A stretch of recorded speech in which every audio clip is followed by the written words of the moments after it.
অসমত ম্যাক্সিমাম আপোনালোকে জানে যিবিলাকে জুবিনৰ কাৰণে সোশ্যাল মিডিয়াত লিখি আছে তাত দুটা গ্ৰুপ আছে এটা হল অনুৰাগী যোনে সঁচাকৈ জুবিনৰ ন্যায় বিচাৰে জুবিনৰ আত্মাৰ শান্তি বিচাৰে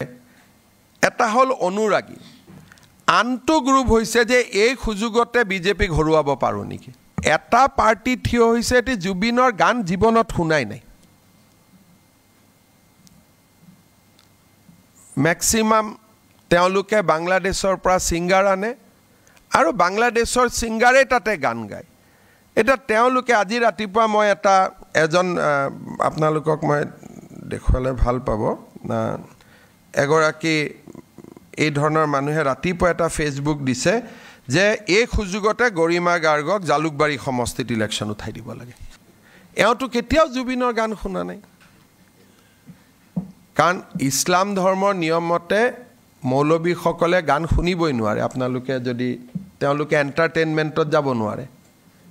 আপোনালোকে চাই ল'ব যে ইছলামৰ নিয়ম হৈছে তেওঁলোকে গান বাজানা এবিলাকত যদি কোনবা ইয়াত ইছলাম ধৰ্ম কৰা সাংবাদিক আছে কব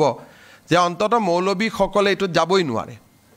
এটো তেওঁলোকৰ নিয়ম যেনেকৈ পাৰফিউম যদি ওয়াইন মিক্স থাকা পাৰফিউম হেতু তেওঁলোকে ল'ব নোৱাৰে সেইকাৰণে তেওঁলোকে আতৰ লয় এটো নিয়ম এটো ইছলামৰ ৰুল বিলাক বহুত নিয়ম হয় মই এটো ভিডিও আপোনালোকক পিজুছে দি দিব ৰাতিপুৱা চাই মই হাঁহি আছো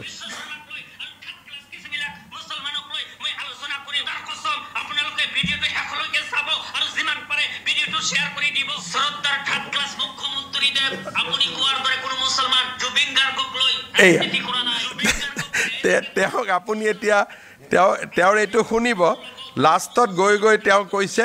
যে এইটোৱে সুযোগ জালুকবাৰী সমষ্টিত হেৰি উঠাই দিব লাগে গৰিমা গাৰ্গক ইলেকশন উঠাব লাগে তো এইটো কি পৰ্যায়ত গৈছে আপোনালোকে এটা বুজি পাব পাৰে সেইকাৰণে মই ভাবো যে Zubeen deserve best of the respect কালি এটা কোনোবাই কৈছে এজনে কৈছে সব মুকলি কৰি দিয়ক একো লুকাই না ৰাখিব আৰু এজনে কৈছে এটো কেনেকৈ উলালে